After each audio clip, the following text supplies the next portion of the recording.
Dalam era globalisasi yang pesat ini, masyarakat berdepan dengan perubahan gaya hidup yang dipengaruhi oleh penggunaan teknologi dan media sosial.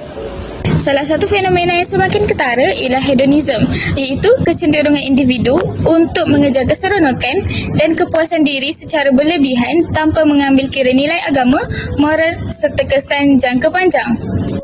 Budaya ini banyak didorong oleh platform media sosial seperti TikTok, Instagram, YouTube yang mempamerkan gaya hidup mewah, hiburan melampau serta trend semasa yang banyak mempengaruhi pemikiran remaja. Di Malaysia, penularan budaya ini semakin membimbangkan kerana ia berkait rapat dengan masalah sosial dalam kalangan remaja, termasuk pergaulan bebas dan masalah jenayah seksual. Keadaan ini menunjukkan bahawa budaya hedonism bukan sahaja memberi kesan kepada individu, tetapi kesejahteraan masyarakat dan keseluruhan. Tambahan pula, faktor seperti kurangnya pengawasan keluarga, pengaruh rakan sebaya dan tekanan sosial menjadikan remaja lebih mudah terpengaruh dengan budaya ini. Oleh itu, budaya hedonism perlu diberi perhatian secara serius kerana implikasinya yang besar terhadap pengaruh generasi akan datang. Pendekatan yang menyeluruh diperlukan bagi memastikan keseimbangan antara kemajuan moden dan pemeliharaan nilai-nilai murni dalam masyarakat. Secara umumnya, terdapat 3 objektif utama yang menjadi fokus perbincangan ini, iaitu yang pertama, mengenal pasti faktor budaya hedonism. Antara faktornya ialah pengaruh media sosial dan hiburan yang melampau, pergaulan bebas, kurang didikan agama serta sikap terlalu mengejar keseronokan dunia tanpa memikirkan batas. Yang kedua, menjelaskan kesan budaya hedonism. Budaya ini boleh menyebabkan keruntuhan akhlak, pembaziran masa dan wang, mengabaikan tanggungjawab serta menjauhkan diri daripada nilai agama dan kehidupan yang seimbang. Dan yang terakhir, menghuraikan peranan Islam dalam membendung budaya hedonism. Islam menekankan kesedaraan iaitu wasatiyah, menggalakkan ibadah dan akhlak mulia serta menetapkan batas dalam hiburan. Pendidikan agama dan penghayatan ajaran Islam dapat membantu mengawal nafsu dan membentuk kehidupan yang lebih teratur. Baik, sekarang saya akan menyentuh tentang beberapa isu yang sering dikaitkan dengan budaya hedonism. Pada era globalisasi kini, masyarakat hari ini sudah tidak asing lagi dengan masalah kejutan budaya atau dikenali sebagai budaya hedonism. Budaya ini bukan sahaja tentang tren semata-mata, namun ia juga merupakan satu penyakit yang sedang membara dalam masyarakat kita, khususnya dalam kalangan generasi muda. Terdapat 3 isu utama, antaranya ialah isu pergaulan bebas. Pada hari ini, pergaulan bebas bukan lagi sekadar melepak, namun ia telah beralih ke alam digital dan fizikal tanpa tapisan nilai dan moral. Berdasarkan kajian statistik menunjukkan Malaysia mencatatkan sekitar 7,000 hingga 9,000 kes kehamilan remaja setahun, di mana hampir 30% melibatkan remaja belum berkahwin. Malah, data PDRM menunjukkan setiap 3 hari terdapat 1 kes pembuangan bayi berlaku. Ini berpunca daripada pengaruh media sosial dan hookup culture melalui aplikasi mencari jodoh.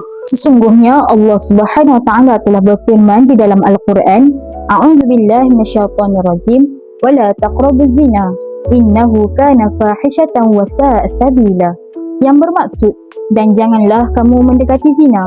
Sesungguhnya zina itu adalah satu perbuatan yang keji. Surah Al-Isra ayat 32. Seterusnya, isu yang kedua ialah isu FOMO atau Fear of Missing Out. FOMO adalah gangguan psikologi di mana individu memaksa diri untuk mengikut trend demi pengiktirafan masyarakat sekeliling. Kajian pada tahun 2024 telah membuktikan bahawa FOMO mempunyai kaitan langsung dengan tahap kegelisahan dan kemurungan. Misalnya, sanggup berhutang demi gadget terbaru atau melakukan aksi berbahaya demi menjadi viral. Allah Subhanahu Wa Taala, A'udzubillahi minasyaitonirrajim, Bismillahirrahmanirrahim, Alhaakumut takatsur hatta zurtumul maqabir, yang bermaksud bermegah-megahan telah melalaikan kamu sampai kamu masuk ke dalam kubur. Ayat At-Takatsur ayat 1 hingga 2. Berdasarkan ayat ini, terbuktilah bahawa Allah Subhanahu Wa Taala menegur sifat manusia yang sentiasa mengejar kemegahan duniawi sehingga lupa matlamat asal hidup.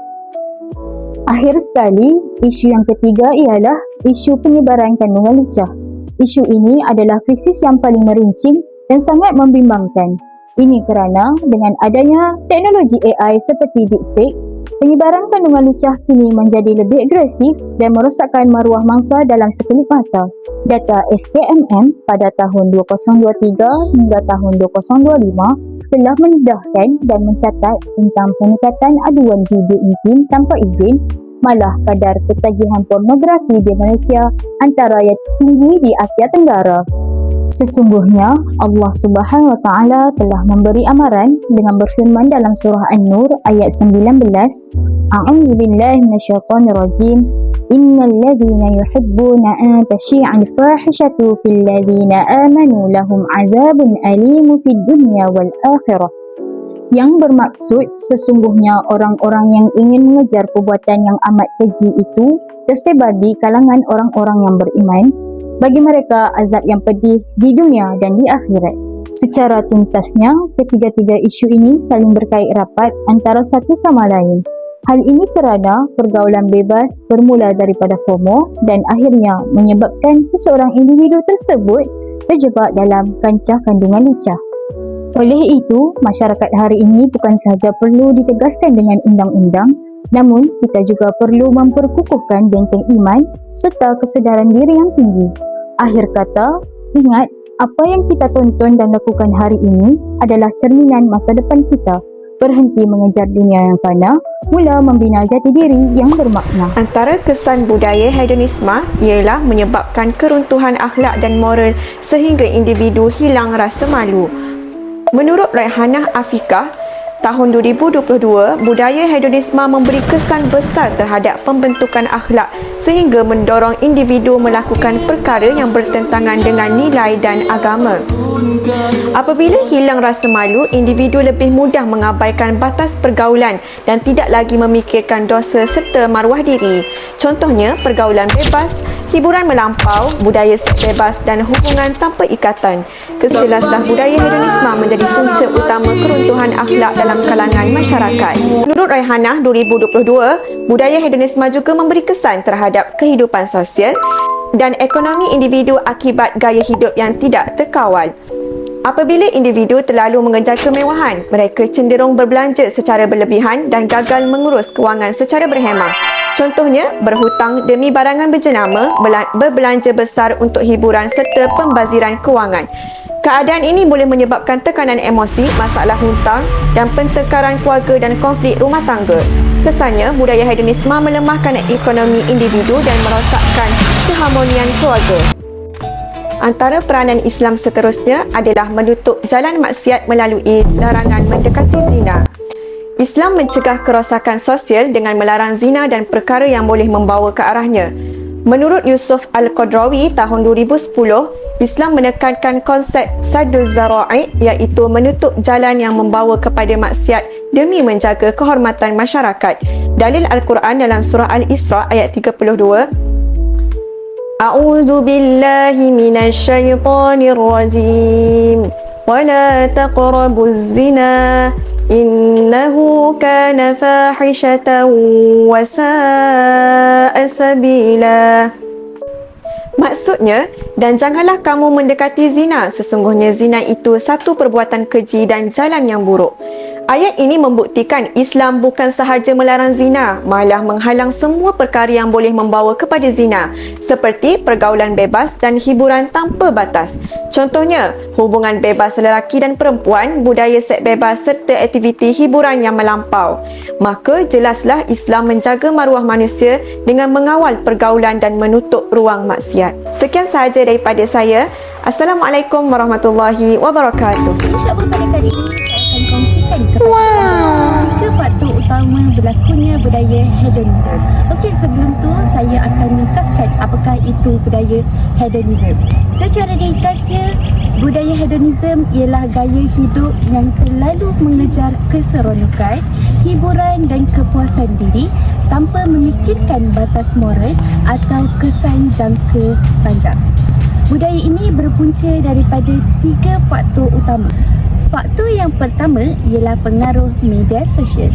Pada masa kini, media sosial banyak memaparkan gaya hidup mewah, hiburan berlebihan dan budaya enjolan. perkara ini menyebabkan ramai individu mudah terpengaruh untuk mengikut trend demi mendapatkan perhatian dan pengiktirafan daripada orang lain. Sebagai contoh, ada remaja sanggup membeli pakaian atau barangan mahal dan pergi ke tempat hiburan semata-mata untuk dimuat naik di TikTok atau Instagram bagi mendapatkan likes dan perhatian ramai. Faktor yang kedua ialah lemahnya pengawasan keluarga. Ibu bapa yang kurang meluangkan masa bersama anak-anak boleh menyebabkan mereka mencari kebebasan tanpa kawalan. Apabila mereka kurang didikan agama dan nilai moral diterapkan di rumah, remaja lebih mudah terdedah kepada pergaulan bebas dan aktiviti yang tidak sihat. Sebagai contoh, ada remaja bebas keluar lewat bersama rakan-rakan kerana ibu bapa terlalu sibuk bekerja dan tidak memantau pergaulan anak-anak. Faktor yang ketiga ialah globalisasi dan kapitalisme moden.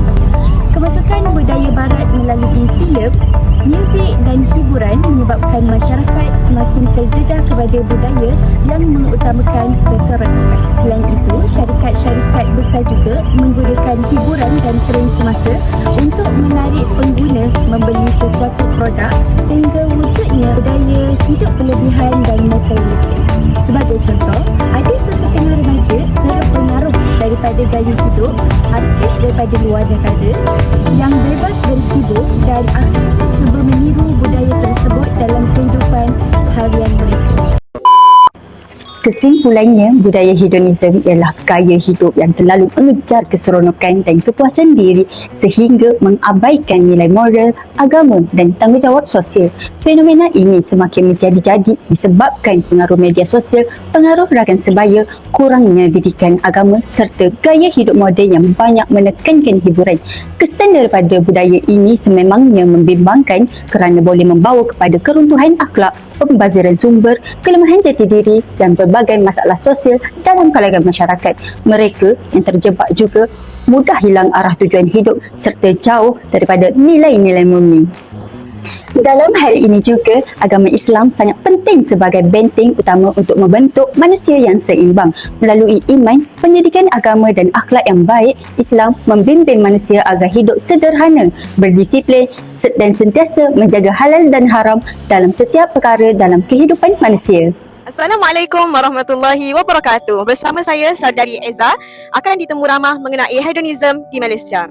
Jadi baiklah, saudari, soalan saya pertama, apakah pandangan saudari terhadap hedonisme di Malaysia? Pandangan saya terhadap hedonisme di Malaysia ni, kita tengok banyak sangat masalah-masalah dan isu-isu yang kritikal pada waktu ini. Ada yang Malaysia, yang Islam, dia stres tapi dia buat cara penyelesaiannya dengan membuat tatu. Ada juga pesta air yang tidak berfaedah langsung, buat juga. Soalan yang kedua, apakah benar faktor utama budaya hedonisme adalah disebabkan ibu bapa? Bagi saya, faktor utama hedonisme ni bagi saya setujulah. Sebab kenapa? Ibu bapa adalah contoh pertama kepada anak-anak. Apakah langkah yang proaktif bagi membantas budaya hedonisme ini? Langkah yang proaktif bagi membantas hedonisme ni ialah, bagi saya yang pertama, ibu bapa perlulah menjadi contoh dan teladan yang baik kepada anak-anak. Jagailah anak, sayangilah mereka. Baiklah, perkongsian yang sangat bermanfaat. Terima kasih diucapkan kepada saudari. Assalamualaikum warahmatullahi wabarakatuh.